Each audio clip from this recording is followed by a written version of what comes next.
Hello friends, कैसे हो आप सब। उम्मीद करता हूँ अच्छे होंगे, स्वस्थ होंगे और मस्त भी होंगे। दोस्तों, आज हम पढ़ने जा रहे हैं कक्षा 10 का भूगोल का एक चैप्टर है जिसका नाम है प्राकृतिक आपदा। तो इसके बारे में हम आज अच्छे से पढ़ाई करेंगे। ठीक है दोस्तों, चलिए शुरू करते हैं अपने चैप्टर को और पढ़ते हैं। चैप्टर का नाम है प्राकृतिक आपदा। पहले तो हम ये देखते हैं कि आपदा होता क्या है।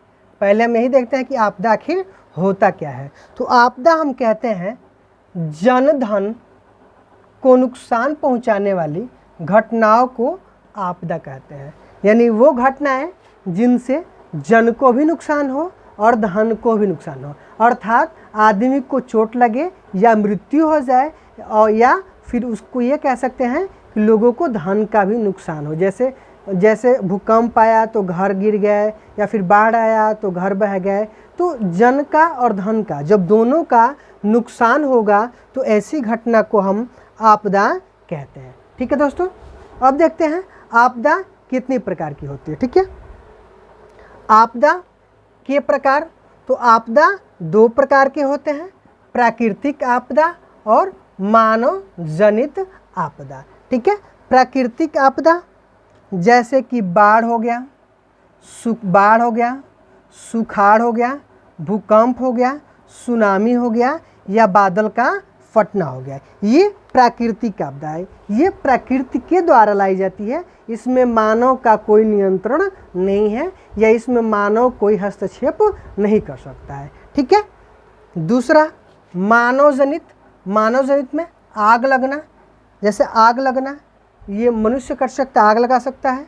सांप्रदायिक दंगे, ये मानव के द्वारा सांप्रदायिक दंगे किए जाते हैं।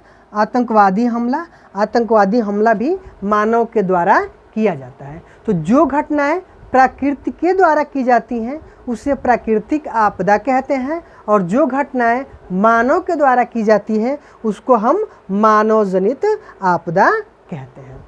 क्लियर, चलिए एक बार और इसको समझ लीजिए।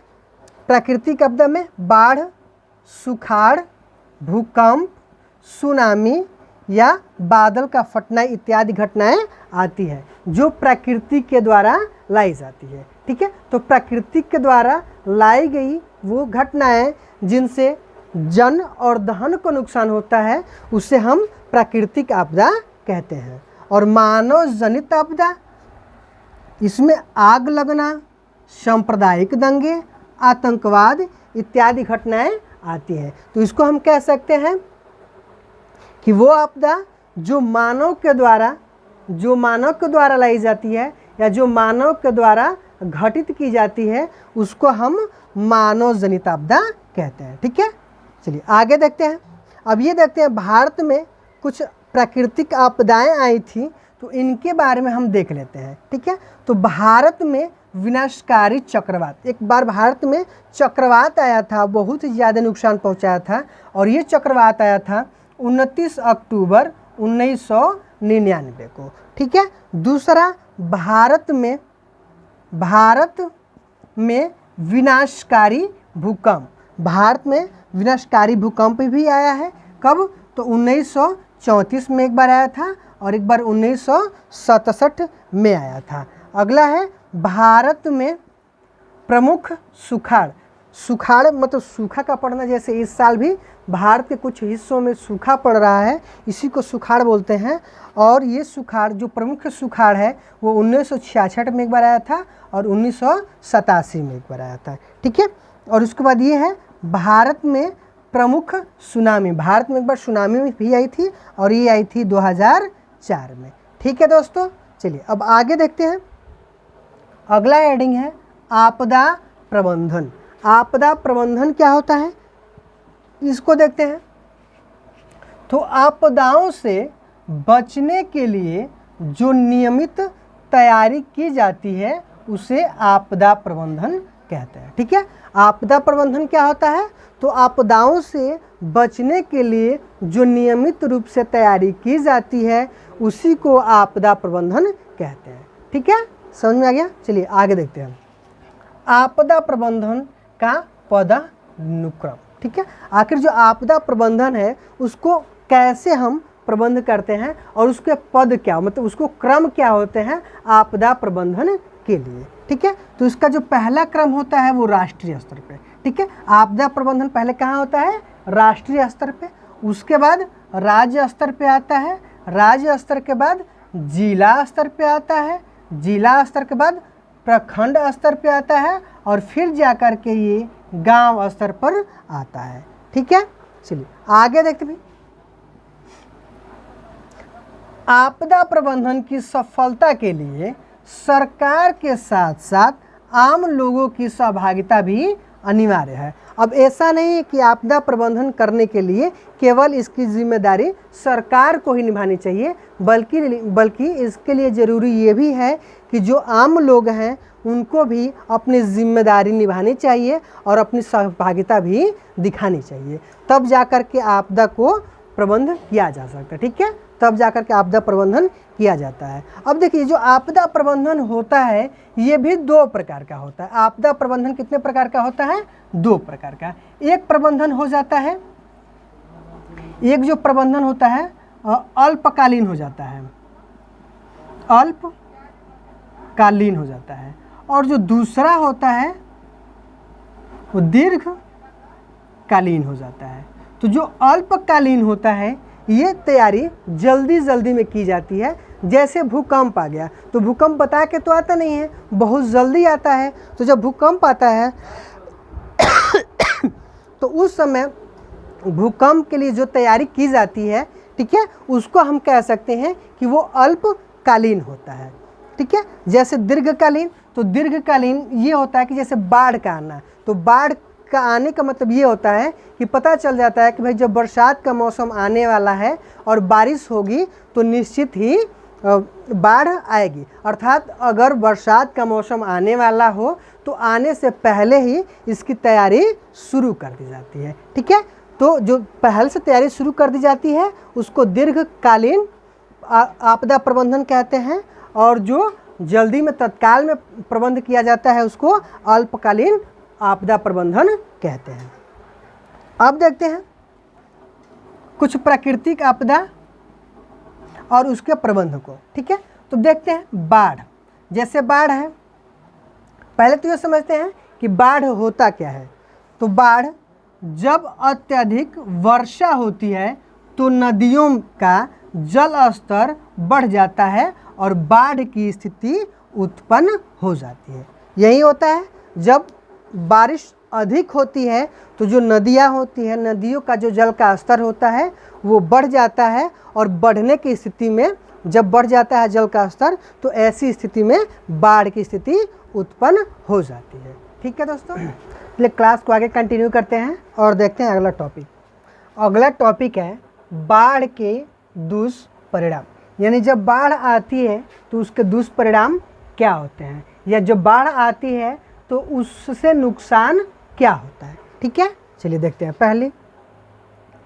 पहला तो यही होता है कि महामारी की आशंका, जो महामारियाँ होती हैं उनकी आशंका बहुत ज़्यादा बढ़ने लगती है। बीमारियाँ, तरह तरह की बीमारियाँ फैलने की संभावना हो जाती है। ठीक है, उसके बाद जन धन की क्षति। और जब बाढ़ आती है तो क्या होता है भाई, जन की भी क्षति होती है और धन की भी क्षति होती है। अर्थात बहुत सारे लोग बाढ़ में बह जाते हैं, उनकी मृत्यु हो जाती है और बहुत ही धन को नुकसान होता है। हम ये कह सकते हैं कि बहुतों के घर में पानी घुस जाता है तो जो सामान रहता है वो नुकसान हो जाता है, जो घर रहता है वो गिर जाता है, या और भी बहुत सारी चीज़ें नुकसान हो जाती है। ठीक है, तो जब बाढ़ आती है तो बाढ़ के आने से जन धन की भी क्षति होती है। उसके बाद अगला है फसलों की बर्बादी। जब बाढ़ आती है तो फसलों की भी बर्बादी होती है। अब फसलों की बर्बादी कैसे होती है कि जैसे मान लीजिए धान की फसल लगी है, बाढ़ आई और बाढ़ का पानी पूरा खेत में भर गया, और भर ऐसे गया कि धान की जो फसल है वो नीचे हो गई और पानी उसके कहीं ज़्यादा ऊपर हो गया, और पानी को निकलने में बहुत ज़्यादा समय लग गया, जिससे कि वो धान जो है वो गल करके समाप्त हो जाता है। तो फसलों को भी नुकसान होता है। उसके बाद मिट्टी की उर्वरा शक्ति पर प्रभाव, जो खेत की मिट्टी होती है और जो मिट्टी की जो उर्वरा शक्ति होती है उस पर भी इसका बुरा प्रभाव पड़ता है। ठीक है, तो ये रहे बाढ़ के दुष्परिणाम। एक बार और समझिए, बाढ़ के दुष्परिणाम: महामारी की आशंका, जन धन की क्षति, फसलों की बर्बादी और मिट्टी की उर्वरता पर प्रभाव। ठीक है, अगला हेडिंग देखते हैं, बाढ़ प्रबंधन के उपाय। अब बाढ़ प्रबंधन के क्या उपाय किए जा सकते हैं? ठीक है, तो बाढ़ प्रबंधन के जो उपाय किए जा सकते हैं वो निम्नलिखित है, और इसमें से पहला है कि बांधों का निर्माण करके। अगर आपको बाढ़ से बचना है तो बांधों का निर्माण करना होता है, जिससे कि बाढ़ का पानी न आ सके। ठीक है, दूसरा है स्तंभों पर आधारित मकानों का निर्माण करना। इसका मतलब ये है कि अगर हम स्तंभों पर अपने घर का निर्माण करते हैं तो बाढ़ का पानी आएगा और फिर चला जाएगा, लेकिन घर को कोई नुकसान नहीं होगा, घर को कोई क्षति नहीं पहुंच पाएगी। ठीक है, अगला है बाढ़ के समय ऊंचे स्थान पर जाना। जब बाढ़ की आशंका हो या जब बाढ़ आ जाए तो खुद को सुरक्षित रखने के लिए क्या किया जाता है कि ऊंचे स्थान पर चला जाना चाहिए, ताकि जो बाढ़ का पानी है वहां तक न पहुंच सके। ठीक है, अगला खदान का भंडारण करना। खदान का भंडारण करने का मतलब ये है कि जो खाने वाली चीज़ें हैं उसको इकट्ठा कर लेना चाहिए ताकि वो लंबे समय तक चल सके। कहने का मतलब ये कि खाने की चीज़ों को इतना कम से कम इकट्ठा कर लीजिए कि जब तक बाढ़ की स्थिति बनी रहेगी या जब तक बाढ़ रहेगा तब तक वो सामग्री चल सके। ठीक है, अगला है आवश्यक दवाओं का छिड़काव करना। अब आवश्यक जो दवाएं होती हैं उनका छिड़काव करना, क्योंकि जब बाढ़ आती है तो बाढ़ अपने साथ बहुत सारी बीमारियां भी लेके आती हैं। तो उस समय क्या किया जाता है कि उन बीमारियों से बचने के लिए दवाओं का छिड़काव किया जाता है, जिससे कि उन बीमारियों का ज़्यादा प्रभाव न हो सके। ठीक है, चलिए एक बार और देख लीजिए बाढ़ प्रबंधन के उपाय। पहला, बांधों का निर्माण करना। दूसरा, स्तंभों पर आधारित मकानों का निर्माण करना। तीसरा, बाढ़ के समय ऊंचे स्थानों पर जाना। चौथा, खदान भंडारण करना। और पांचवा है आवश्यक दवाओं का छिड़काव करना। ये अपने 5 क्या हो गए, बाढ़ प्रबंधन के उपाय हो गए। ठीक है दोस्तों, चलिए आगे देखते हैं भारत के प्रमुख बांध। अब भारत के कुछ प्रमुख बांध हैं, इनके बारे में हम देख लेते हैं। तो बांधों का नाम, नदी, ये जो बांध है किस नदी पर बनाया गया है, और फिर कृत्रिम जलाशयों का नाम। जो बांध का पानी है, जो कृत्रिम जलाशय वहाँ बन रहा है, उसका नाम क्या होगा। तो पहला है भाखड़ा नंगल बांध। भाखड़ा नंगल जो बांध है वो सतलज नदी पर बनाया गया है, और जो इससे कृत्रिम जलाशय बनता है इसका नाम है गोविंद सागर। दूसरा है नर्मदा परियोजना। नर्मदा परियोजना नर्मदा नदी पर बना है, और जो कृत्रिम जलाशय बनता है उसका नाम है सरदार सरोवर। तीसरा नागार्जुन सागर, और ये जो नागार्जुन सागर है ये कृष्णा नदी पर बनाया गया है, और इससे जो जलाशय बनता है उसका नाम भी नागार्जुन सागर ही है। ठीक है, चौथा कावेरी परियोजना। कावेरी जो परियोजना है ये कावेरी नदी पर ही बनाई गई है, और जो इससे कृत्रिम जलाशय बनता है उसका नाम है कृष्णा सागर।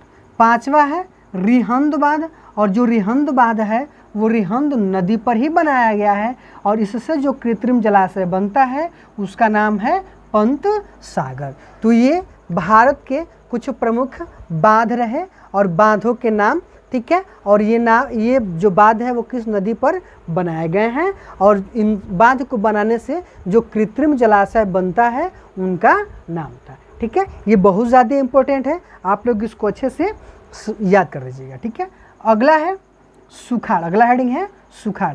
अब सुखाड़ क्या होता है भाई, तो सामान्य वर्षा से 75% कम वर्षा का होना, जिससे जल का आपूर्ति में भारी कमी आ जाती है सुखाड़ कहलाती है। अर्थात जो सामान्य वर्षा होती है, ठीक है, जो सामान्य वर्षा होती है, जब उस वर्षा से 75% कम वर्षा 75% कम वर्षा जब होगी तो उस स्थिति को क्या कहते हैं, हम सुखाड़ कहते हैं। क्योंकि उस स्थिति में जो जल की आपूर्ति होती है इसमें भारी कमी आ जाती है। ठीक है,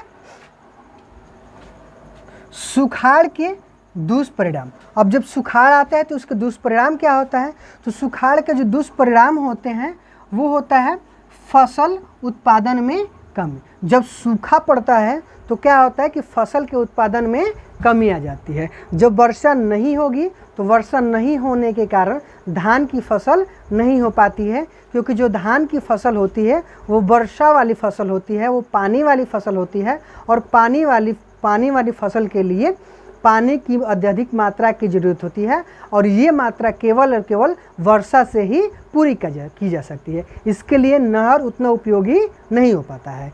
तो पहला जो इसका दुष्परिणाम होता है वो फसल के उत्पादन में कमी का आ जाना। दूसरा पेयजल का अभाव। अब दूसरा है पेयजल का अभाव। इसका मतलब ये है कि जो पीने वाला जल होता है उसका भी अभाव हो जाता है। आप लोग देखे भी होंगे कि जब सुखाड़ आता है, जब सूखा पड़ता है, तो जो हैंडपम्प होते हैं, चंपाकल होते हैं, या फिर बोरिंग होता है, या फिर समरसेबल होता है, वो धीरे धीरे पानी छोड़ देता है और उसमें से पानी निकलना बंद हो जाता है। तो ये सुखाड़ का ही परिणाम होता है। ठीक है, अगला है चारे की कमी। जब सुखाड़ होगा तो चारे की भी कमी आ जाएगी, अर्थात पशुओं को जो चरने के लिए चारा होता है उसकी भी कमी आ जाती है। ठीक है, चलिए अब देखते हैं सुखाड़ प्रबंधन। अब सुखाड़ के क्या प्रबंध किए जा सकते हैं, तो सुखाड़ के जो प्रबंध किए जा सकते हैं वो दो हैं, एक अल्पकालीन योजना के द्वारा और एक दीर्घकालीन योजना के द्वारा सुखाड़ का प्रबंधन किया जा सकता है। ठीक है, तो पहले हम अल्पकालीन योजना के बारे में देखते हैं। तो अल्पकालीन योजना में पहला है जल संग्रहण। अब इसका मतलब क्या भाई कि जल को संग्रहण करके, जल को इकट्ठा करके, स्टोर करके हम सुखाड़ से बच सकते हैं, या सुखाड़ की स्थिति से थोड़े समय तक हम उससे लड़ सकते हैं। अगला है गड्ढा बना करके जल को संचित करना। अब दूसरा क्या भी, गड्ढा बनाना है और जल जो है उसको क्या करना है, वहाँ इकट्ठा करना है। तो दूसरा उपाय ये है। ठीक है, अल्पकालीन योजना में पहला जल संग्रहण और दूसरा है गड्ढा बना करके जल को संचित करना। ठीक है, अब दीर्घकालीन देखते हैं। दीर्घकालीन योजना क्या हो सकती है, तो दीर्घकालीन योजना कुआं का निर्माण करके हम कुएं के पानी को लंबे समय तक, अत्यधिक दिनों तक इसका उपयोग कर सकते हैं। दूसरा है नहर का उपयोग भी आदमी दीर्घकालीन योजना के रूप में देखता है, और इसके द्वारा लंबे समय तक आदमी पानी से राहत पा सकता है। तीसरा है तालाब बना करके, और तालाब अगर बड़ा तालाब हो, अच्छा तालाब हो, गहरा तालाब हो, तो उन तालाबों में भी अगर पानी भर जाएगा तो सूखे के समय पे ये भी बहुत ज़्यादा उपयोगी होता है। ठीक है दोस्तों, तो ये सुखाड़ प्रबंधन के दो योजना, एक अल्पकालीन और एक दीर्घकालीन। अल्पकालीन में दो चीज़ें, एक जल संग्रहण और दूसरा गड्ढा बना करके जल संचित करना। दीर्घकालीन में कुआं, नहर और तालाब। ठीक है दोस्तों, आई होप ये वीडियो आपको अच्छा लगा होगा। अगर वीडियो अच्छा लगा है तो लाइक कीजिए, शेयर कीजिए, कमेंट कीजिए और दोस्तों सब्सक्राइब भी कीजिएगा। धन्यवाद।